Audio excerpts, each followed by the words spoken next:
से 2-3 दिन से जो है देश में काफी उथल पुथल के बावजूद भी मैं आपके संपर्क में नहीं आ पा रहा था।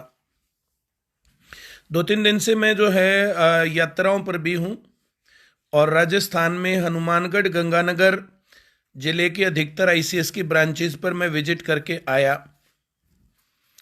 मैंने संगरिया में बातचीत की, सादुल शहर में बातचीत की, श्री गंगानगर में बातचीत की, उसके बाद अनूपगढ़ में गया, सूरतगढ़ में गया, हनुमानगढ़ गया, उसके बाद में नौहर गया, एलनाबाद गया, सिरसा गया, चोपटा गया और भादरा में जो है दौरे का खात्मा हुआ।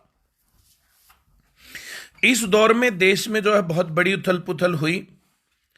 रेलवे का और एनटीपीसी का रिजल्ट आया। युवाओं को वो रिजल्ट अच्छा नहीं लगा।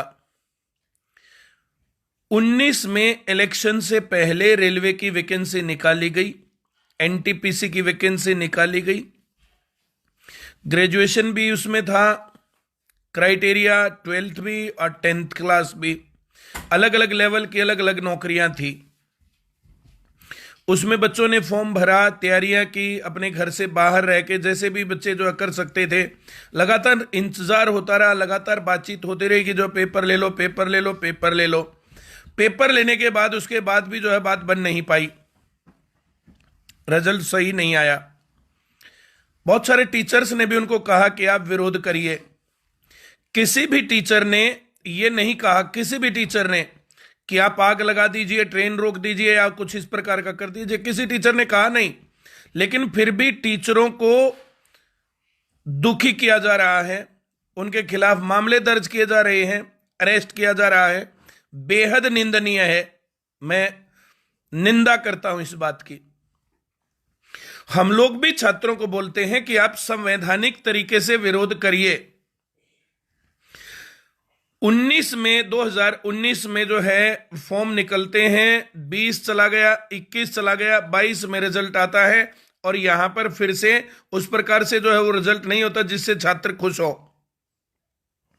और छात्रों को अगर टीचर विरोध करने की बात बताता तो इसमें कौन सा गैरकानूनी काम है और कौन सा असंवैधानिक काम है।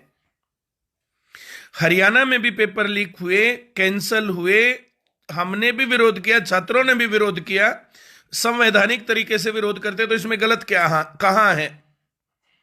जो एग्जाम आता है, बच्चों की अलग अलग तरीके से मांग रहती है कि आप उसका सिलेबस डिफाइन करिए, आप उसका टाइम टेबल डिफाइन करिए, आप उसके अंदर जो है कैलेंडर फिक्स करिए, भर्तियां कब निकलेंगी, कब जो है लोग नौकरी लगेंगे, किस तरीके से जो है एग्जाम पैटर्न होगा, इस प्रकार की बातें। मैं अपने आप कई मंत्रियों को यह बात बता चुका हूं, टीवी चैनलों पर मैं ये बात उठा चुका हूं, मैं मीडिया में ये बातें कर चुका हूं, सोशल मीडिया पर बातें कर चुके हैं, रैली निकाल करके प्रशासनिक अधिकारियों को ज्ञापन देकर के ये बातें कर चुके हैं, सीएम साहब से डिमांड मैं कर चुका हूं। भाई और क्या किया जाना चाहिए और कैसे सुनाएं, इन बहरी सरकारों को कैसे सुनाएं। जो छात्र अपनी जमीन बेच करके आकर के पढ़ रहा है, जो छात्र अपने बाप को मजदूरी करते छोड़कर आकर के पढ़ रहा है, वे बच्चे कहां जाएं और आखिर कब तक पढ़ते रहें, कितना इंतजार करें। उसके ऊपर से इन सारी बातों को हटा करके अभी रीट राजस्थान में एग्जाम होता है। 3-4 साल के ट्विटर कैंपेन, पड़ताड़ना, प्रदर्शन, पुलिस की लाठी, ये सब चीजें खाने के बाद एग्जाम होता है। और यह बात जग जाहिर है, अब सबको पता है कि पेपर लीक हुआ। पेपर लीक करवाने वाला गिरोह पकड़ा गया। उसने मान लिया कि हां हमने 1 करोड़ से ज्यादा रुपए में पेपर खरीदा और फिर आगे उसको 16 लाख में, 15 लाख में, 5 लाख की, 3 लाख की, 6 लाख की, 10 लाख की चप्पल बेची। उसके अंदर अलग अलग तरीके से भ्रष्टाचार हुआ, गलत काम हुए। लेकिन उसके बावजूद भी अब राजस्थान सरकार यह काम नहीं कर रही है। दोस्तों मित्रों, देखो एक बात ध्यान दो।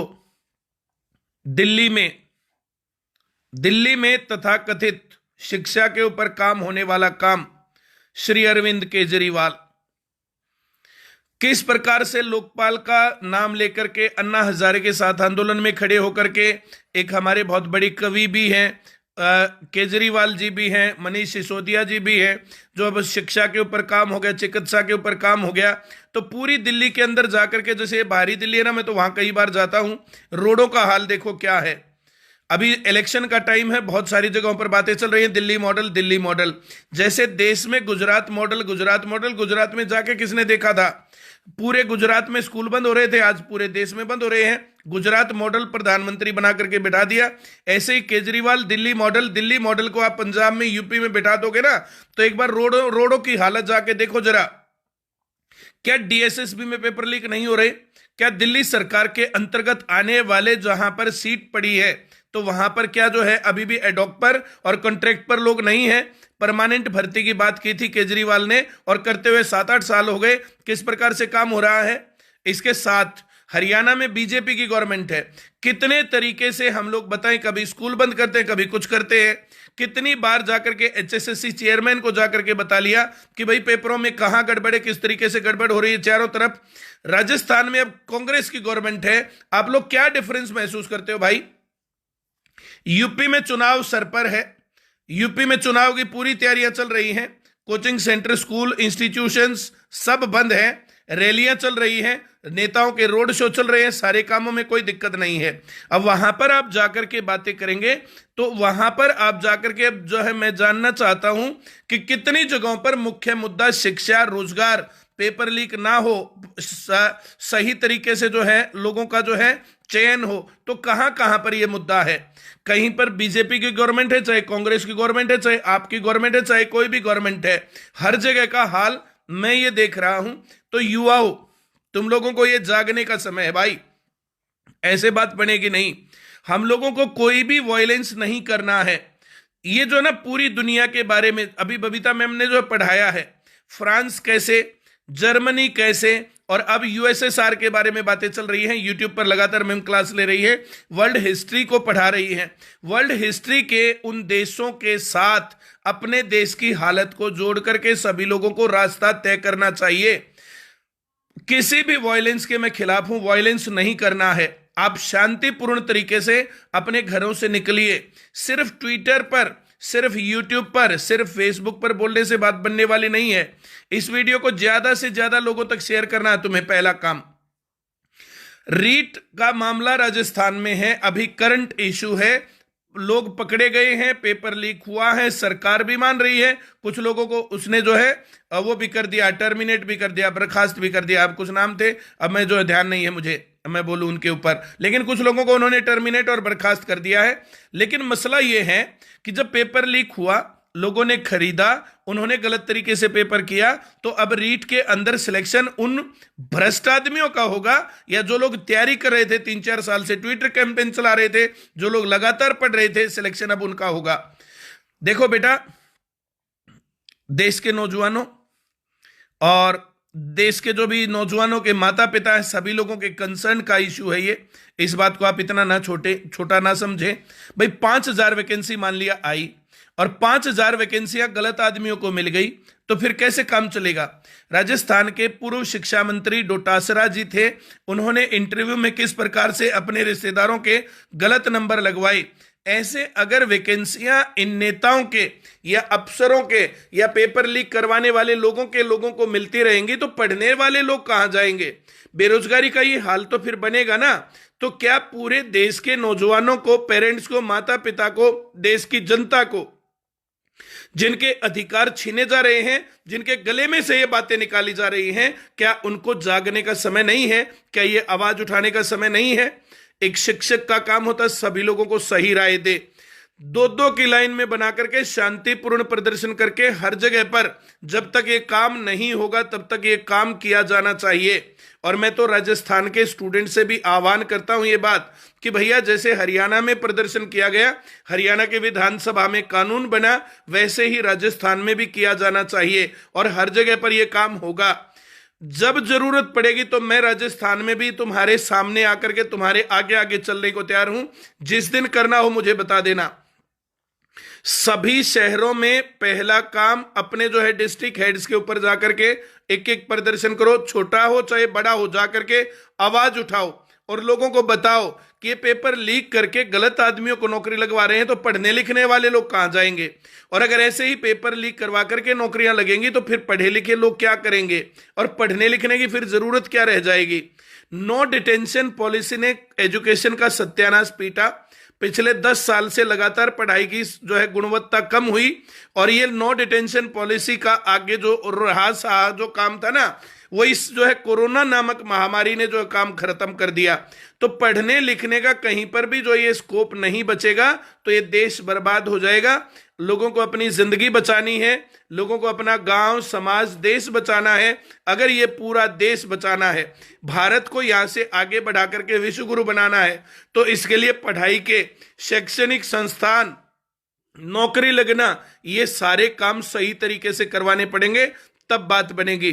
तो मैं राजस्थान के सभी युवाओं से ये अपील करता हूं कि रीट का एग्जाम जब तक लीक नहीं होता है, छोटे बड़े जैसे भी अरेंज होते हैं, प्रदर्शन किए जाएं, हर जगह तक ये बात पहुंचाई जाए। और जितने लोग राजस्थान के बच्चे इस वीडियो को देख रहे हैं, इसको ज्यादा से ज्यादा शेयर करो। यूपी बिहार के अंदर जो मैं बात कर रहा हूं, जो ये वायलेंस हुआ, ये गलत हुआ, राजस्थान के बच्चों को इस तरीके से नहीं करना है। कहीं पर भी बस ट्रेन या कुछ भी नहीं फूकना है, शांतिपूर्ण तरीके से। हरियाणा में 5,000 से 10,000 बच्चों के भी प्रदर्शन हुए, पूर्ण रूप से शांतिपूर्ण तरीके से, कहीं पर कोई गड़बड़ नहीं हुई। अगर ऐसा करोगे तो सरकार के ऊपर प्रेशर पड़ेगा। बहरी सरकारों को सुनाने के लिए धमाका चाहिए, धमाका बम गोले का नहीं होना चाहिए। जहां जहां पर भी आंदोलन में हिंसा आई है, हिंसा आते ही सरकार को, पुलिस को, प्रशासन को पीट करके भगाने में कोई दिक्कत नहीं, मुकदमे करके जेल भरने में सरकार को दिक्कत नहीं है। तो ये सरकार को मौका नहीं देना है, शांतिपूर्ण तरीके से काम करना है। मैं इतनी ही बात आप लोगों के साथ करने आया हूं। बहुत बहुत धन्यवाद। राजस्थान में सभी युवा प्रोग्राम बनाओ, और जब जरूरत हो तो मेरे को बुलाओ, मैं भी आ जाऊंगा तुम्हारे साथ। पूरे देश के नौजवानों को इकट्ठा होना होगा, पूरे देश के नौजवानों को संगठन बनाने पड़ेंगे, पूरे देश के लोगों को इस प्रकार से सांगठनिक ढांचा बनाना पड़ेगा ताकि पूरे देश में एक तरीके से बात बने। और फिर सभी लोगों को सीखना पड़ेगा। जब लोग सीखेंगे ना और लोगों को बताएंगे कि किस तरीके से लड़ाइयां जीती जाती हैं, देश कैसे बदले गए हैं, संविधान कैसे बदले गए हैं, तो युवाओं को ये जिम्मेदारी लेनी पड़ेगी। और युवाओं का जिम्मेदारी लेने का ये समय सही है, अनुकूल है। हरियाणा में स्कूल खुल गए हैं, कॉलेज खुल गए हैं, कोचिंग सेंटर भी खुल रहे हैं, तो कल से क्लासेस स्टार्ट हो रही है हर जगह पर। तो आप लोग पढ़ना शुरू करिए। और इस प्रकार की जो वीडियो बनाई जाती है ना, तो ये वीडियो सभी लोगों के लिए शिक्षाप्रद होती है। ये सभी लोगों को जो है सीखनी चाहिए, सुननी चाहिए। इनको शेयर कर दीजिए और सभी लोगों को बोलिए कि परिमल सर आप लोगों के साथ है, आप लोगों के आगे खड़े हैं। कहीं लठ पड़ेंगे, डंडे पड़ेंगे शांतिपूर्ण प्रदर्शन करते हुए भी, तो मुझे कोई दिक्कत नहीं, 2-4 डंडे पड़ लेंगे, मुकदमा लड़ा जाएगा तो देखी जाएगी। शांतिपूर्ण प्रदर्शन करना संवैधानिक अधिकार है। अगर हम किसी बात से सहमत नहीं हैं तो हम उसका विरोध कर सकते हैं। यह संविधान द्वारा प्रदत्त अधिकार है हमारे। तो आप लोग इन अधिकारों को जानो और इनका प्रयोग भी करो। जो जो चीजें गलत महसूस होती है उनका विरोध भी करो, बात तब बनेगी। चलिए, बहुत बहुत धन्यवाद। काफी लंबी वीडियो मैंने बना दी है, आप लोगों ने इतनी वीडियो देखी सुनी, बहुत बहुत धन्यवाद। सभी लोग इसका शेयर भी करो। और जब तक रीट का एग्जाम राजस्थान में कैंसिल नहीं होता है, तब तक संकल्प लो कि हम लोग कुछ ना कुछ एक्टिविटी करते रहेंगे। बहुत बहुत धन्यवाद।